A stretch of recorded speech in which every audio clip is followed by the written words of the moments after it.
In the middle of the Philippines' Vigan city lies Calle Crisologo, the city's main street and historic center.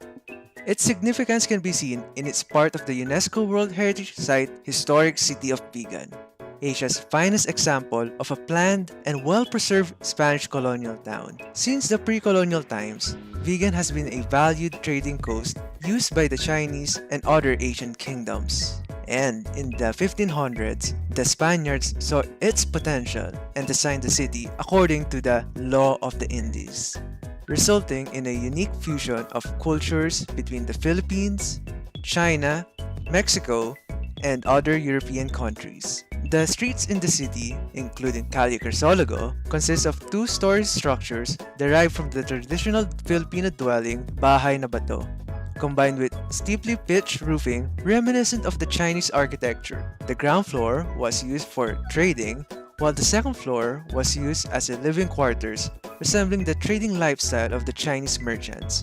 This type of house is now commonly known as a shop house.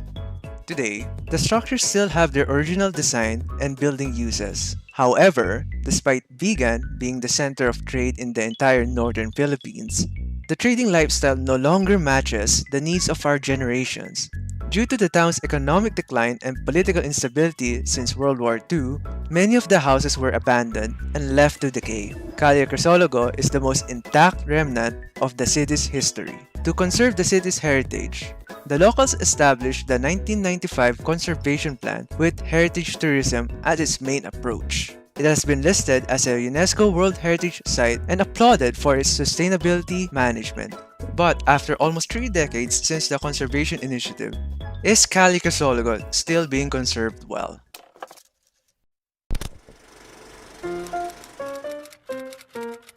Growing interest in the street's conservation, we, Rylan Ang, William Medestomas, Audrey C., and Jeric, four architecture students chose Calle Crisologo as the site for our architectural heritage study.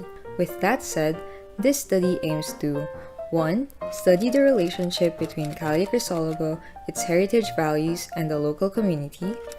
2. Assess the heritage management of Calle Crisologo and its structures. 3.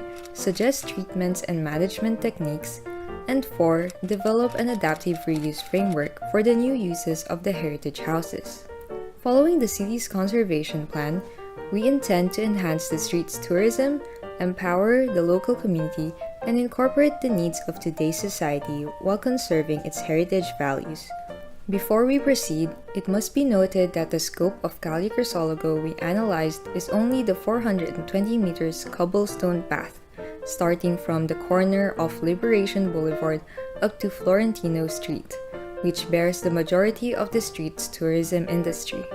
This study was constructed mainly on online resources due to the limitations of the COVID-19 pandemic. To assure that the study is of relevant information, we interviewed Ms. Joanne Gutierrez, the current Senior Tourism Operations Head of Vigan, and conducted a social survey to gather both the perspectives of the local community and the public on Calle Crisologo's heritage values and management, and help with the decisions for our proposed interventions.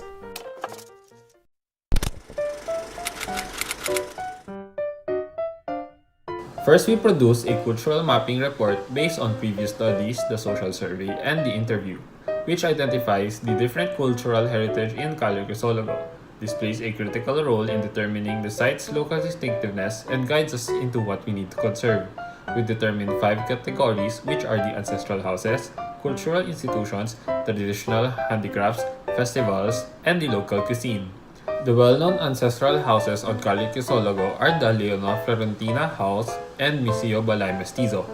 2 of the city's cultural institutions, the offices, are also on the street. Then we have the traditional handicrafts such as the Abel loom weaving and Burnay jars making. And of course, the city's festival and local cuisine. Now that we have established the cultural mapping of Calle Crisologo, we can assess its heritage management. Calle Crisologo is managed by the Vigan Heritage Management Office, who monitors the site's state of conservation and development plan. With the help of the organizations of the city, many ordinances and guidelines have been inaugurated. However, just like anything else, there is a gap in heritage management. Let's start with Calle Crisologo Streetscape.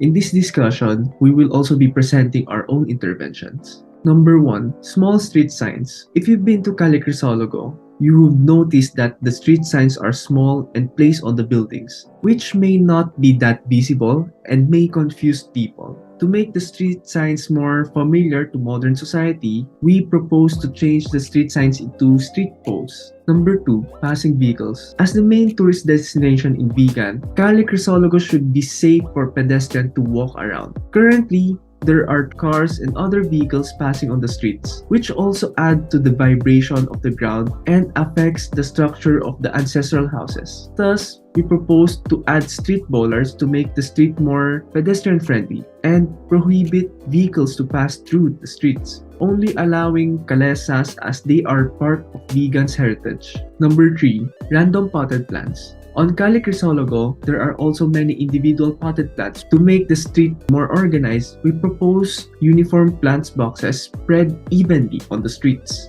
Number 4. Random benches. Random benches can also be seen, but they have a small seating capacity and have thick roof that makes the seating area dark and unwelcoming. A new bench design that is more welcoming would be deemed better.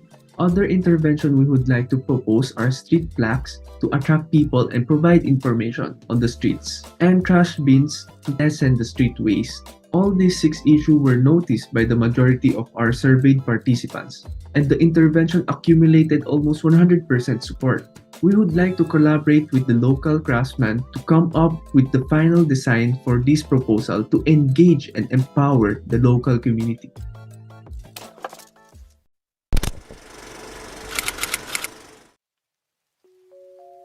The restoration of the ancestral houses is the main motive of the conservation program. Over time, building deterioration occurs and thus calls for the need of maintenance. In partnership with UNESCO Bangkok, the Homeowners Manual was developed. The Save Vigan Ancestral Homeowners Association was also founded to encourage homeowners and various stakeholders to actively participate in the conservation. However, there's a catch. The city government can't provide funds to the homeowners or force them to restore the houses. The homeowners are the ones to decide if the house will be restored or not. According to Ms. Joanne from our interview, this adds to the reason why most houses are left degrading. So, what are the common material deterioration observed from these ancestral houses? Number 1. Flaking plaster. Number 2. Wood decay. Number 3. Brick erosion. Number 4. Steel corrosion. The primary cause of this deterioration is weather changes such as intense heat and typhoons, as well as humidity from nearby bodies of water. The buildings that have the most deterioration are those near Liberation Boulevard, which could possibly mean that the ground vibration caused by passing vehicles may have added to further deterioration.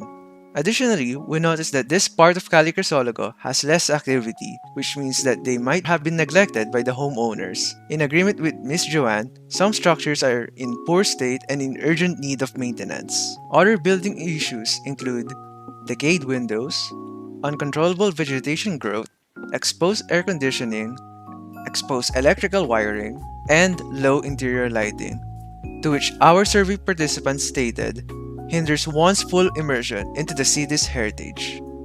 For the treatment recommendations of these building issues, we divided them into short, mid, and long-term aims. The short-term recommendations are inclined towards easy and immediate actions in restoring structures that are visually deteriorated, such as wall plastering, brick replacement, and wood coating. The midterm recommendations focus on wood and steel treatment. Because wood is more susceptible to decay as compared to other materials, replacement of decayed wood is advised. On the other hand, metal coating is suggested for steel corrosion. Lastly, the long-term recommendations are oriented towards improving vehicular ordinances and adaptive reuse programs. Even though there is a present city traffic ordinance, it is highly recommended that a stricter rule be implemented to reduce ground vibration. Furthermore, because many structures are neglected and unmaintained, it is more feasible to turn the ground floors into commercial uses that will not only provide economic value but also aid in the tourism of Calle Crisologo.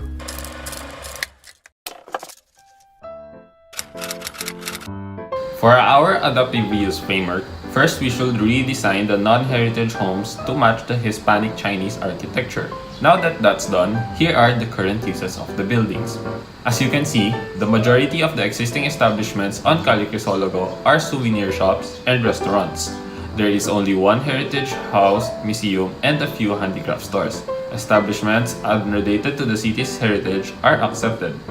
However, it will be better to change some uses into something that would attract tourists. Sari-sari stores can be upgraded into more aesthetically pleasing establishments, while the corporate offices can be moved to a different location. With that said, putting up modern retail stores is encouraged and also advised by Miss Joanne for the city to adapt to modern society. But then again, the homeowners are the ones who decide. The government can only encourage change. Still, we want to prioritize the promotion of the city's history, traditional handicrafts, and people. The Heritage House museums and handicraft stores are the two establishments that Calle Crisologo lacks the most according to our survey participants. One participant also suggested including more engaging attractions. As such, we want to integrate VR attractions in the Heritage House museums and encourage people to walk around in traditional Philippine costumes.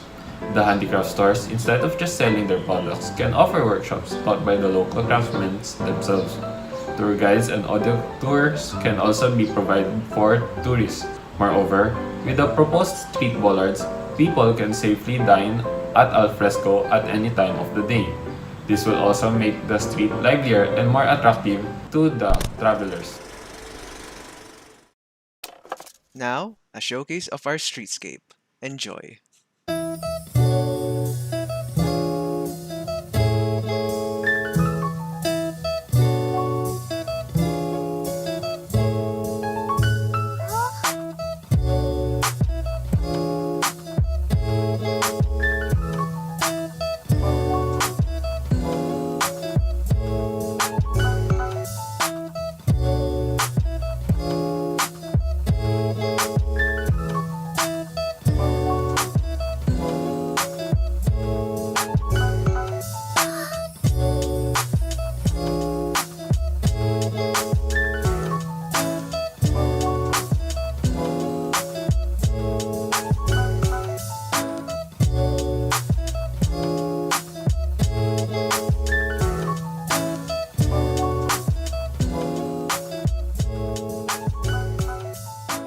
And that's all for the summary of our study entitled Adaptive Reuse and Heritage Management Study of Calle Crisologo, the historic city of Vigan. Thank you for watching.